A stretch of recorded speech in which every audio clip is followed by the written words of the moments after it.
working as it should be. You should be receiving the feed in just a moment. We'll just give it a minute to go live on YouTube, and hopefully we will be there. Hopefully you can hear me. Let me just check that everything is in place. Chat is there, and 1 2 1 2. Can you hear me? Can you hear me? 1 2 1 2. Right.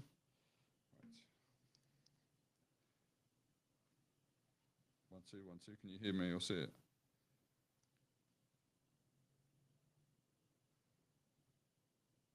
1 2 1 2. Is it on? Is it open? Check the other Hatikva page and see if there's, well, that one, and just see if there is a live feed. Oh, the live is here. Yeah, okay. I need to transfer everything over. It does it. I need to figure this out. Let me just, I know. Give me a sec. Switch my camera. We'll be there in just a second. Just taking some things from one page to another. So just bear with me 1 second, and we'll be going. All systems go. This need to go into here. I'll be right with you. We are master single-handed. No. No, thank you. Why do you think it needs it? Okay, just a sec.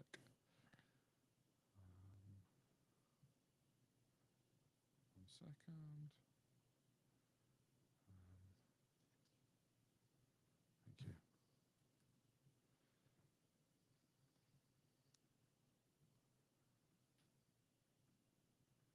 You can try it. Put it on if you want.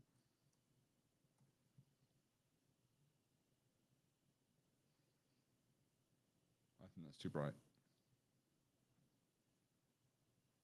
We'll be with you in just a second. I'm just trying to get a few things sorted, and then we'll be going live. We've got a lot to talk about in the next few moments, and so please just bear with us.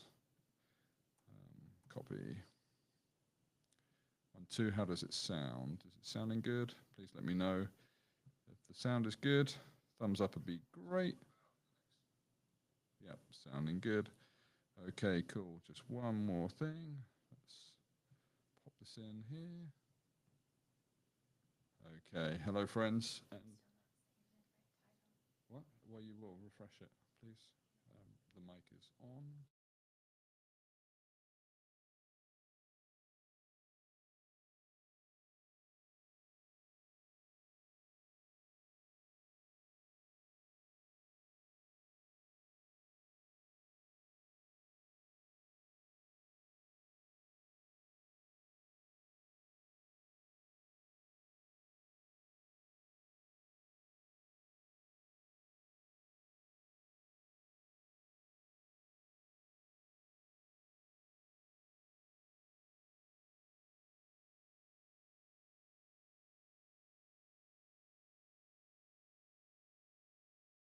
Right, we'll be with you in just 1 second. Just waiting for the link to come through so we can get it all up and running. Sorry for the delay, guys. Actually, let me just go straight in here. We will be rolling in just a second.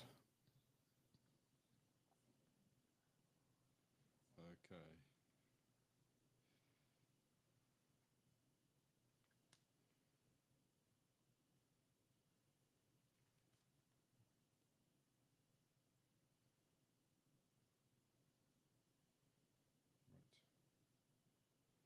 Forward that to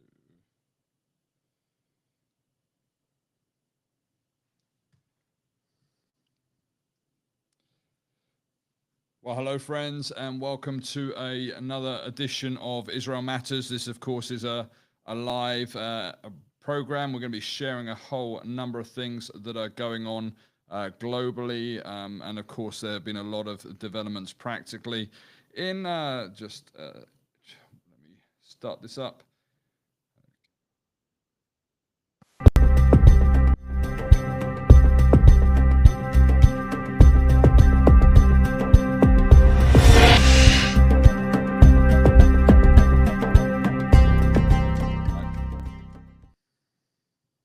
Israel Matters is back, and there is so much to cover with you. I'm hoping you can hear us loud and clear. We have been working through and obviously keeping an eye on everything that's going on globally, and overnight we are now just over a day into Operation Rising Lion. And in this edition of the Israel Matters, I want to cover a whole number of things. We are going to see some significant things that have been played out.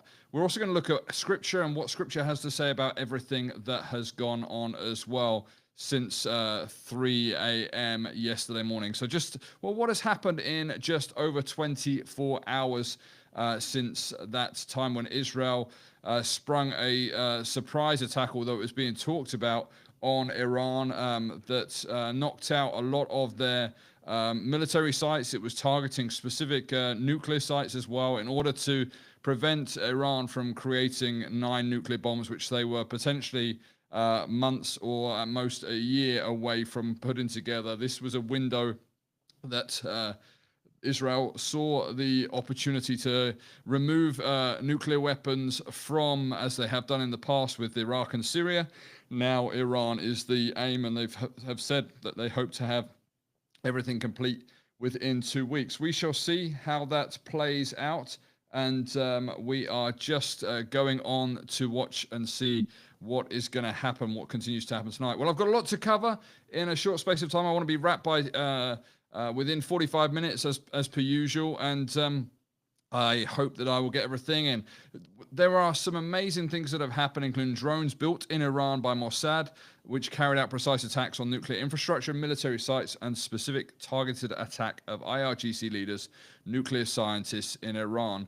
Iran launched a major counterattack against Israel on Friday, firing around 100 missiles in 2 barrages, now 3 barrages, according to the IDF, the Israel Defense Forces, and that third wave has recently begun as well. Why does this matter? Well, the retaliatory attacks began 18 hours after Israel launched their preemptive strike on Iran, attacking its nuclear facilities and missile sites and killing top military leaders and nuclear scientists. What's the distinction that needs to be drawn out is that Iran is firing indiscriminately. They are not targeting military facilities. They're not targeting nuclear scientists. They are just targeting Israel as a nation. They don't care where their ballistic missiles land as long as they cause maximum damage. The US has been helping to intercept incoming ballistic missiles, according to an Israeli official and a senior US official. And during an emergency session of the UN Security Council today, or yesterday now for some who may be joining us from Israel, the US representative said Iran should not target US interests or personnel specifically. So we shall see how that plays out. Let me be crystal clear. No government proxy or independent actor should target American citizens, American bases, or other American infrastructure in the region. The consequences for Iran would be dire, and that was a quote from a US personnel. So, where are we at? Well, Israel missile defense systems have been launching dozens of Arrow missiles to try and intercept the incoming attacks. Some of those, Iron Dome has been remarkably successful, but it is not 100% foolproof, and there have been missiles that have got through, and I'll talk about that in just a moment. Multiple Iranian missiles have hit central Tel Aviv. There's been reports that there have been smoke plumes in Jerusalem as well, and Ramat Gan is another area, according to eyewitnesses and videos shared online. There's been a clear instruction from the leadership within Israel for those on social media not to share, if they are in Israel, where the rockets are landing, because, of course, that strengthens the understanding of how accurate or inaccurate, as the case may be, the missiles are, and they can adjust where they're firing accordingly. Well, in 26 hours, approximately, 1 Israeli has been killed. That has just been raised to 2, I believe, and 63 have been wounded. Updated in the last hour or so, 2 are in serious condition, 2 in moderate condition. There was a Magen David Adom, a medical vehicle that was hit, and those that were there were injured. There's a sharp difference between Iran's retaliation being that their missiles are not being directed at military sites, but at civilians, which is a breach of international law. The precision with which Israel took out the IRGC, the Iranian Revolutionary Guard leaders, and nuclear scientists is absolutely remarkable, to the extent that there is footage within Iran of buildings where just a single apartment has been hit and not the rest of the building. In one case, just a single bedroom. You can see the input of the attack through a wall, and just the bedroom is hit and has taken out the individual that was there, that was involved in leadership in an area that would be affecting what is taking place. So, in tonight's live show, I want to address a couple of things through the lens of Scripture. I want to talk about Persia, Iran, as it's currently known in the Bible, why these events are a game changer, and the significance of Operation Rising Lion, some scriptures that we could perhaps hold on to prayer as we go into Saturday, and then what could have caused worship in the midst. I've got a video I want to share with you, Lord willing, of some worship taking place in the midst, so much so that those that gathered could not hear the explosions because of the worship at the same place. Quite exciting. And then we're going to wrap our time with a Hebrew word study on magen, which means shield. Well, first up, friends, Persia in the Bible. Where is it? What does it say? And how should we respond to it? Well, the Bible speaks extensively about Iran, and of course that's its modern day name. In biblical times, the region we now call Iran was known as Persia. While modern day Iran is governed by an Islamic regime that often suppresses Christianity and hates the Jews, the rulers of ancient Persia came to honor and revere the God of Israel. In the Old Testament, we learn how the Babylonians overthrew the Jewish kingdom and exiled the Israelites to Babylon. Their captivity lasted until Cyrus, the king of Persia, conquered Babylon. Remarkably, Cyrus not only permitted the Israelites to return to Jerusalem, but he also encouraged them to rebuild the temple there.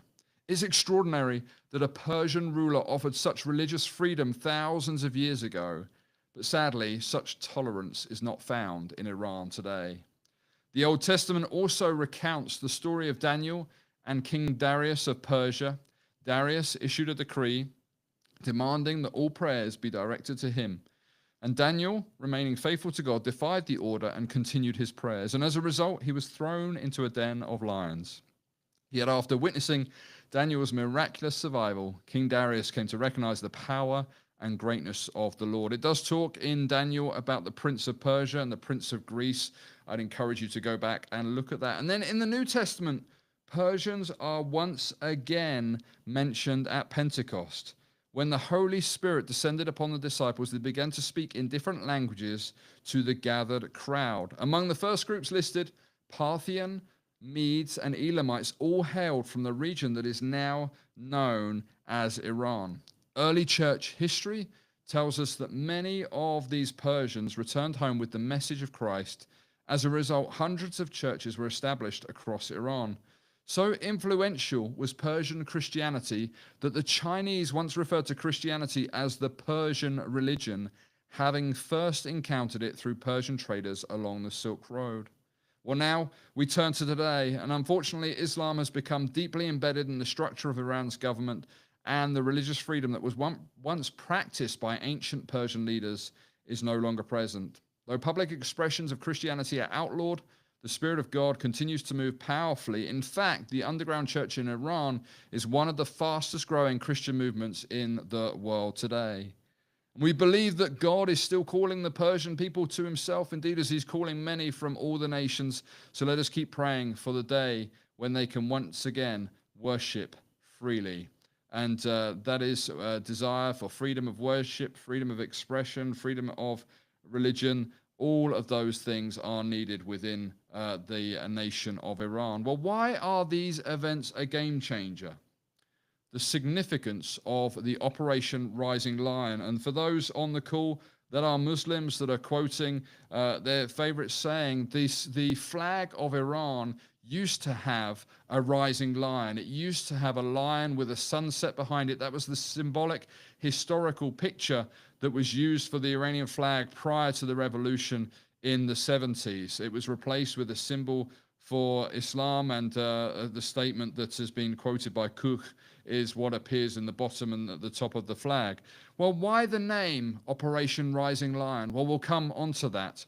But in remarkable exposés that have happened in just recent hours, there were unveiled secret Mossad videos of operations prior to this operation that took place overnight last night, which included smuggling in weapons and material into Iran, with a secret drone base being established and utilized last night in the targeted assassinations. Bearing in mind, the assassination targets have been military or nuclear, and those that are involved in top Iranian military officials. And the list of these top Iranian military figures eliminated by the IDF in the past 24 hours includes Mohammad Bagheri, Chief of General Staff of the Armed Forces of the Islamic Republic of Iran, Hossein Salami, Commander-in-Chief of the Islamic Revolutionary Guard Corps, Gholam Ali Rashid, Commander of Qatam al-Anbiya, the central headquarters, Amir Ali Haji Zadeh, Commander of IRGC Aerospace Forces, Davud Shekian, IRGC Air Defense Commander, Ali Shamkhani, Senior Advisor to Iran's Supreme Leader, and Mehdi Rabbani, Deputy Chief of Staff of the Iranian Army. And of course, there are others alongside that list, including nuclear scientists as well. Well, Operation Rising Lion. Netanyahu prayed at the Western Wall and placed Numbers 23-24 in the cracks where prayers are placed there. And this is what it says: "Behold, the people rise like a lioness. They rouse themselves like a lion, not resting until they devour their prey and drink the blood of the slain." It's in the context of Balak and where he is instructed to curse Israel and the descendants of Israel. And he says, I can't. It's Numbers 23, verse 9. How can I curse something that God has blessed? And then it repeats it in Numbers 24, verse 9 as well. Numbers 24, verse 9 says this: "He couched, he lay down as a lion and as a lioness. Who shall rouse him up? Blessed be everyone that blesses you, and cursed be everyone that curses you." Of course, that goes back to Genesis 12:3, where we have the statement of, "I will bless those who bless you, and him who curses you, I will curse." In Numbers 23:24, the prophet Balaam prophesies about the strength and the power of the Israelites, comparing them to a lion or lioness that will not rest until it has devoured its prey. This verse follows a series of Balaam's attempts to curse Israel, which are unsuccessful due to God's blessings upon them. The context emphasizes the unwavering protection and power of God over Israel, even in the face of external threats. Numbers 23, verse 24, is part of a longer narrative where the king of Moab, Balak, hires Balaam to curse the Israelites, who are then on the border of Moab. You have Moab, Edom, and Ammon, which are three of the territories that make up modern-day Jordan and that surrounding territory. Now, let me point you back to something, and you can look this up. The Iranian flag prior to the Islamic takeover of Iran, which was prior to that point called Persia, had a lion with the rising sun behind until 1979. Indeed, actually, you can go back and look at coins that had this symbol dating from the Babylonian period and the history preceding 1979. It was this statement and choosing of the name really was a declaration from Israel, because there, and what is being encouraged for the Iranian people is that they would rise up against the leadership within the land and become that rising lion once again, that they would take back the identity of the flag. And we have to remember that Iran and Israel were friends. Historically, they have been friends. They are Semitic peoples, and they have had the relationship with Elam, with the Persians and the Medes, as we talk back to the time of Daniel. And even in the book of Esther, prior to the desire for Haman to destroy the Jewish people, there was a friendship, there was an affiliation there. Now, Babylon, of course, did conquer Israel, that region, for a season, which is shows a historical precedent that Israel was in the land prior to the Babylonian Empire. Well, I want to share with you something that impacted me greatly today. It was a message that came from a close friend in Israel, and a close source and a dear friend. And this message was one that somebody had shared with her friend's son's IDF unit. And it was an important understanding of what has just taken place today in the last now 26 hours and why. At the time, it was 12 hours and why. And I want to read it verbatim. I don't have the original source name, but I felt it was so profound and important for us to wrestle with and to hear that I wanted to share it with y'all. Israel has just crossed the point of no return and entered a new era. The second round of Israeli fighter jets, and of course now that's third round. I'll just read it because it obviously was about 14, 15 hours ago this was given. The second round of Israeli fighter jets are flying over the skies of Iran right now, continuing with the attack to destroy their nuclear military infrastructure and take out the senior military and nuclear leaders of the Islamic regime. This is the time for the people of Iran to rise up and overthrow the oppressive Islamic regime. While the leaders of the quote-unquote enlightened Western world likes to talk about dignity, human rights, and equality, they did nothing for decades to help the persecuted Iranian people, and instead did big business with the Islamic regime, empowering it and screwing the people of Iran. As for us, the Jewish state, under the leadership of Prime Minister Netanyahu and the extraordinary courage of our IDF warriors, has done what no one else dared. We struck Iran hard. We didn't just talk. We didn't beg the world for help.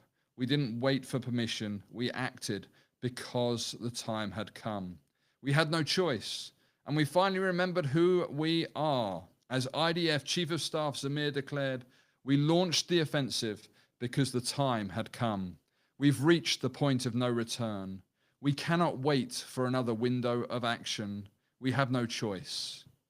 Distant and recent history has taught us that when facing ambitions to destroy us, we must never bow our heads. And from that, we fight to preserve our existence. Freedom is granted to those willing to fight for it. Let those words sink in. This is not just a military strike. This is a spiritual moment, a national moment, a historic moment. One of the most significant since the founding of the State of Israel. We are witnessing history in the making, and not the kind written by the media or manipulated by global powers. This is Jewish history. And I'll add an addendum in here. This is Christian history as well. The kind our grandchildren will study in the generations to come. With this strike on Iran, we are not only delivering a direct blow to the world's leading state sponsor of terrorism, we are also sounding the death knell for Hamas in Gaza. The equation is simple. No Iran, no Hamas, no lifeline, no war. This is what victory looks like. And this is why I say without hesitation, we are the generation of victory. But what makes this moment even more remarkable is what led up to it.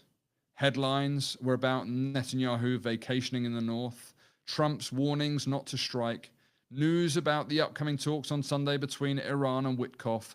All of it was part of the plan. Deception, compartmentalization, precision. Some say that even most of the IDF was kept in the dark. Only a tiny, trusted circle knew the truth. That's how serious this operation was. While the world was focused on headlines and optics, Israel was preparing one of the most sophisticated, daring, and morally justified military campaigns in modern history. We struck radar systems. We hit missile production sites. We targeted nuclear scientists while they were still sleeping in their beds.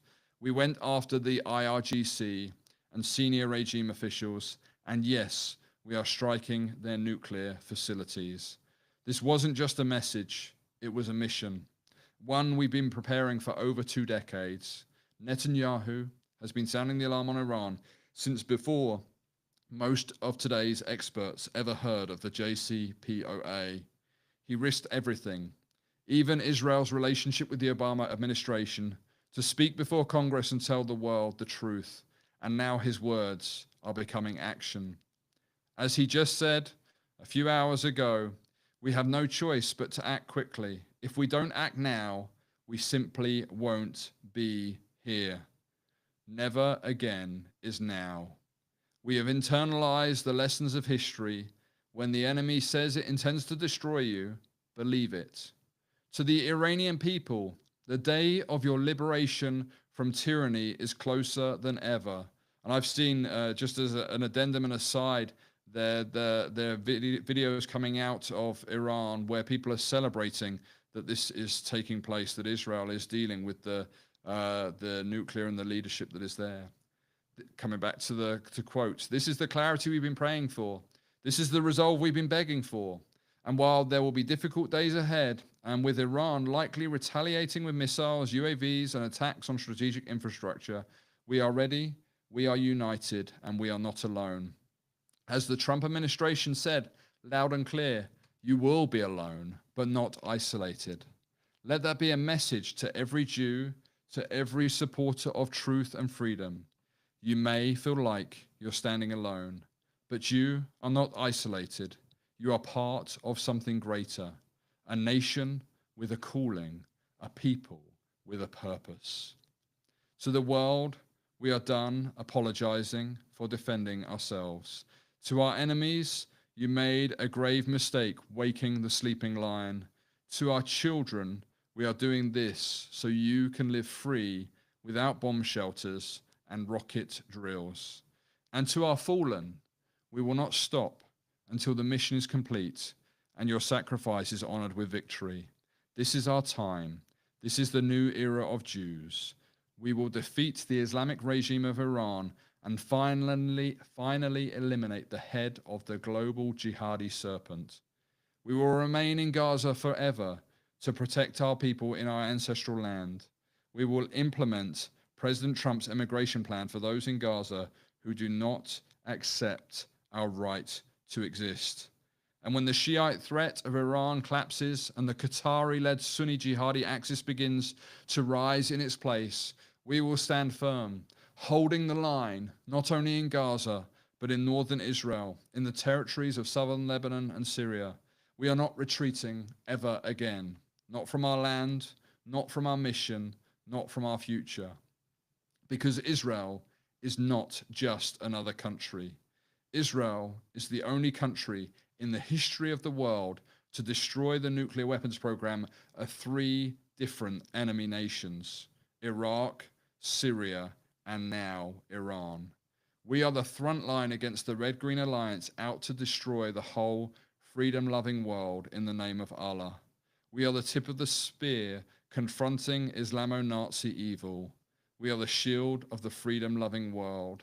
The world may not always stand with us, but we will always stand for them. And with patience, unwavering belief in God, and deep confidence in ourselves, we will prevail. Am Yisrael Chai, and we mean it. The people of Israel live. And that was sent to me earlier today from a dear friend and close source of a message that was given to a son's IDF unit. I want to turn our attention in these few moments to share what I found a really encouraging video, and just a few moments. Then we're going to come back and look at the word magan. And while this video is playing, we'll just check and see if there is any else that is going on in the nations. But this is a video of a dear friend called Emily, who got married last October 13th. October 13th, I believe.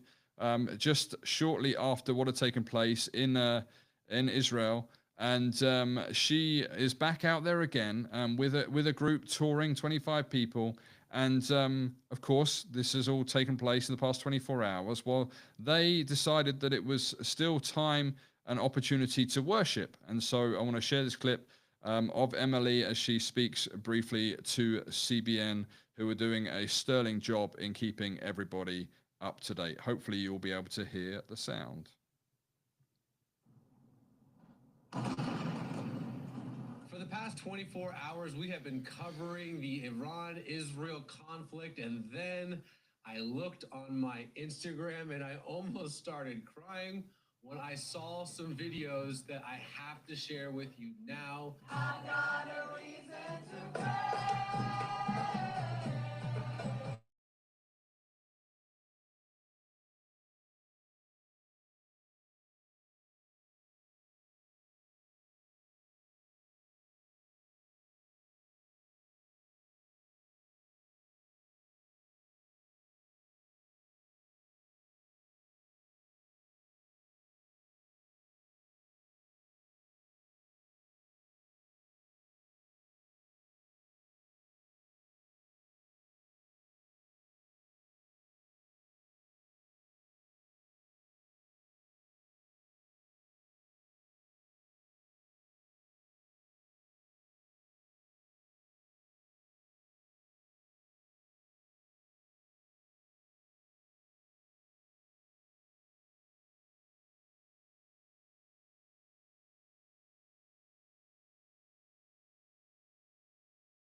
Shabbat Shalom.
Well, friends, I gather that there is a problem with sound for some people. Let me just double check that that's not my end. Can you hear it now, or is it still muted? If it's still muted, I'm going to do a quick. There we go. You should be able to hear it now. I hope and trust that that is the case. Please confirm that you can. I'm going to stop sharing the video there. And so the sound should be back on. I trust that you are hearing me. So that was a celebration, so much so that they didn't hear the interceptions of the missiles above Tel Aviv at the time is where they were located. Well, I want to just reiterate one more time, then I'm going to share with you about the word magen, the word shield. But just to revert back to why is Operation Rising Lion called Operation Rising Lion? Where did it come from? Well, Israeli Prime Minister Benjamin Netanyahu visited the Western Wall on Thursday afternoon. This was the last thing he did before, obviously, all this took place, leaving a note with a quotation of a Bible verse taken from Numbers 23:24, which says, "Look, a nation like a lioness will rise up, and like a lion he raises himself." And of course, that symbol as well is of the old Iranian flag of a lioness rising up with the sun behind her. The contents of the note were only revealed to the public on Friday morning after the public address by Netanyahu, but indicate that the planning for the ongoing Operation Rising Lion, including the choice of the name, had already been determined sometime before the launch of strikes on Iran early Friday morning. The Western Wall, called Hakotel HaMa'aravi in Hebrew, is one of the holiest sites in modern Judaism. Just one second, I'm not sure why that's playing again. Hang on a second. You can hear it on something else. Let me close that. There we go. That should be all clear. That's from another feed. The placing of the prayers and notes in the wall is an old tradition that happens at the Western Wall, and they clear all the prayers out every year, but people come and place their prayers in the cracks. And it's an old tradition as Jews believe that some of the divine presence remains near the site, and thus their prayers and petitions left in the wall are believed to have a special status. The Western Wall is the only remaining part of the greater Second Temple period structure built by Herod the Great. It is part of a retaining wall that Herod built to create a larger courtyard for the temple, which enabled a greater amount of pilgrims to come to the temple as required by Jewish law during the high holy days, Passover, Feast of Weeks, and Feast of Booths. While Israel has listed the Bible verse from the prophecy of Balaam about the nation of Israel as the inspiration for the name of the operation, some users wondered if that name had a double meaning, pointing to the fact that the Persian flag during the reign of the Shah also features a lion with the rising sun behind it. One user wondered if Israel is hoping for a popular uprising in the country due to the high levels of public unrest and dissatisfaction with the Iranian government in the past few years. The attack on Iran, which is still ongoing at time of this article being publicated, is one of the most significant military operations of the Middle East since Operation Iraqi Freedom, the Second Iraqi War in 2003. And it goes on to talk about some of those that were taken out in that process. So we have a unfolding situation. There is the fog of war. We do need to remember to pray for the healing of the 63 wounded Israelis, and for comfort for the family and friends of the one Israeli woman who has been has lost her life as a result of her injuries from the Iranian missile strike. I believe there are now 2 casualties. So we do just bring those families, and indeed all of the families that are hunkered down in mamads, which is the safe spaces in Israeli homes and regions, and pray for their protection, for their safety. Pray that the Lord would touch and heal the physical bodies of those that have been injured by the missiles that passed through the Iron Dome. There is a need for a shield, and the word in Hebrew for defense and shield is found in Genesis 15, verse 1. It says, "After this, the word of the Lord came to Abram in a vision. Do not be afraid, Abram. I am your shield, your magen to you, your exceedingly great reward." There are many passages where the Lord offers to be a defense to his own. As for God, his way is perfect. The Lord's word is flawless. He is a shield, a defense, a magen to all who take refuge in him. That's Psalm 18, verse 30. The Hebrew word for defense, magen, can mean a literal or a figurative shield. It is from the root verb ganan, which means to cover, surround, defend, and protect. Another closely related noun is meginah, which means a covering. The way the Hebrew language is organized according to topics with shared root letters means there is often a helpful visual image within the family of words for an abstract word. How does the Lord defend us? It is as if he is a covering of a sturdy shield over us, surrounding us, a place of safety, protection, and defense from the enemy's attacks. How amazing that the King of the universe, the all-wise, all-knowing, all-powerful, gracious God, offers himself to stand in that role for his people. Remember back to when the 300 ballistic missiles were fired the last time around, and not a single one, not a single casualty in Israel. And the 100 drones that were fired as a retaliation 18 hours after the initial preemptive strike on Iran's nuclear facilities, not a single drone made it into Israel's territory. The enemies like Hamas and Iran use human shields, but the Lord offers himself as the ultimate shield and protector of his people. Some of the most amazing military defense technology in the world is in Israel. They have this amazing system called the Iron Dome that responds so quickly to rocket attacks that it calculates the trajectory and shoots the incoming rockets down out of the sky in the least populated place possible. It is truly incredible. Check it out on YouTube if you've never heard of it explained before. It has saved countless thousands of lives in Israel, and indeed has done the same today, last night, and this morning, and into tomorrow, and over the next few weeks it will do the same. That Iron Dome, they've also got David's sling, and they all work at different levels and different distances above Israel's soil. It has saved countless thousands of lives in Israel. And we have to remember that it's not just saving Jewish lives, it's saving Muslim lives and Christian lives, and anybody who wants to worship freely in the Middle East. Their lives are being protected by the Iron Dome. We have to remember that there are 1.5 million Israeli Arabs living in Israel, and Iran doesn't have any discrepancy between both the Jewish and the Israeli Arabs. They really don't care where the ballistic missiles land. It's not targeted. It's desiring to hit and kill whoever they possibly can. But Israel's true source of defense does not lie in the technologically sophisticated Iron Dome. The Bible says that God is a magen to those whose walk is blameless, for he guards the course of the just and protects the way of his faithful ones. So God is a shield to those whose walk is blameless, for he guards the course of the just and protects the way of his faithful ones. That's Proverbs 2, 7b through 8.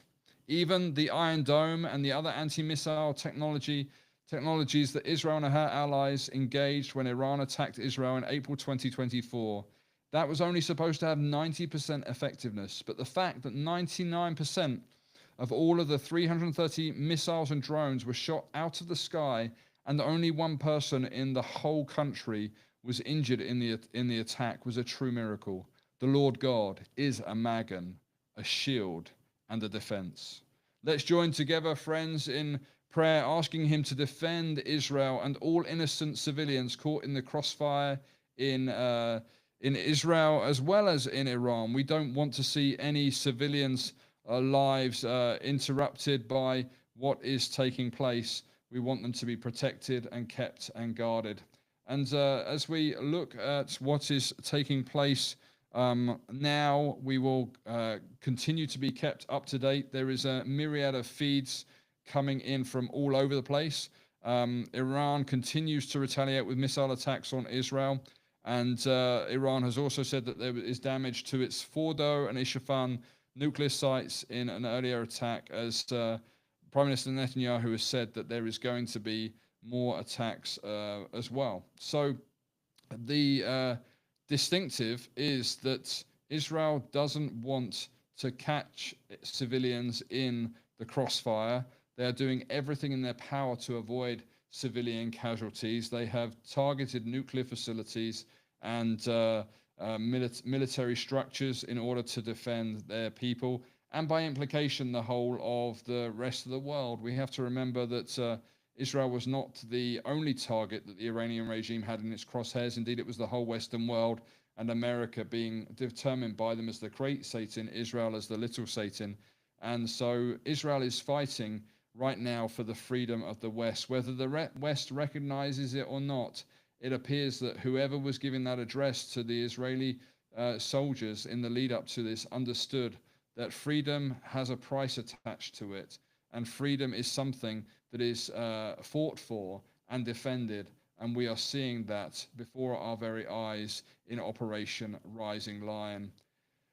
He that dwells in the secret place of the Most High shall abide under the shadow of the Almighty. I will say of the Lord, He is my God and my rock, in Him that I trust. That's Psalm 91. I want to quote it exactly, not I misquoted the second part of that. Let me turn there. Psalm 91 says, He that dwells in the secret place of the Most High. It's possible to be in the secret place. Shall abide under the shadow of the Almighty. It's only the shadow of the Almighty that's needed for our safety. I will say of the Lord, He is my refuge and my fortress, my God in whom I trust. For He will deliver you from the snare of the fowler and from deadly pestilence. He will cover you with His pinions, and under His wings shall you take refuge. His truth is a shield and a buckler. You shall not be afraid for the terror by night, nor for the arrow, or we could say missile, that flies by day, for the pestilence that walks in darkness, nor for the destruction that wastes at noonday. 1,000 shall fall at your side, and 10,000 at your right hand, but it shall not come near you.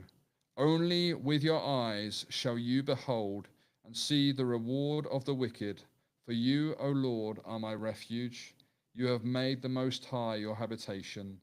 There shall no evil befall you, neither shall any plague come near your tent. For He will give His angels charge concerning you, to keep you in all your ways. They shall bear you up in their hands, lest you dash your foot against a stone. You shall tread upon the lion and the adder, the young lion and the serpent shall you trample underfoot. Because He has set His love upon me, therefore will I deliver him. I will set him on high, because he has known my name. He shall call upon me, and I will answer him. I will be with him in trouble. I will deliver him and honor him. With long life will I satisfy him and show him my salvation. And of course, everybody knows the Psalm 23, even though I walk through the valley of the shadow of death, I will fear no evil, for you are with me. It talks about being laid down in pastures and being kept safe and secure. May that be our prayer. May that be your prayer as you head to sleep tonight, or if indeed you're up in the middle of the night, that He that guards Israel will neither slumber nor sleep. He is working out His plan. He is in the process of freeing Iran from the leadership, that the Iranian people can be set free. In the same way, we want the Arabs to be set free from the leadership of Hamas, and this is the head of the jihadi spirit that has been funding Hamas and funding Hezbollah and funding the Houthis, once the head is dealt with, the rest of it will not be able to function, and the world will be a safer place as a result. He that dwells in the secret place of the Most High shall abide under the shadow of the Almighty. May that be the reality of Israel throughout the last few hours of the night there, and as they wake up tomorrow morning with more news. And before you leave, please ensure that you press that like button and that subscribe button if you haven't done so.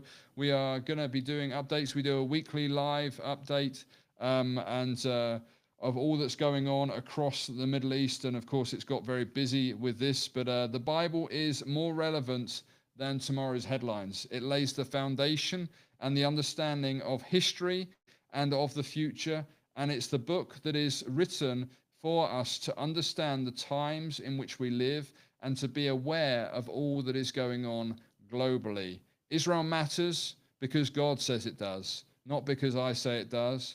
Israel matters because the Bible tells us that if he does away with the Jewish people, so he can do away with the Christians. He is a faithful, covenant-keeping God who promised that his covenant with night and day would continue, and if that continues, so does his covenant with the Jewish people. It is quite simply remarkable. Romans 11, verse 25 says, "For I would not, brothers, have you ignorant of this mystery, lest you be wise in your own conceits. The hardening in part has befallen Israel, until the full number of the Gentiles be come in, and so all Israel shall be saved." God is in the business of saving Israel, and he's doing it in the most remarkable way in our day. May God bless you and keep you. May he make his face shine upon you and be gracious unto you. May he lift up his countenance upon you and give you his peace, his shalom. Good night.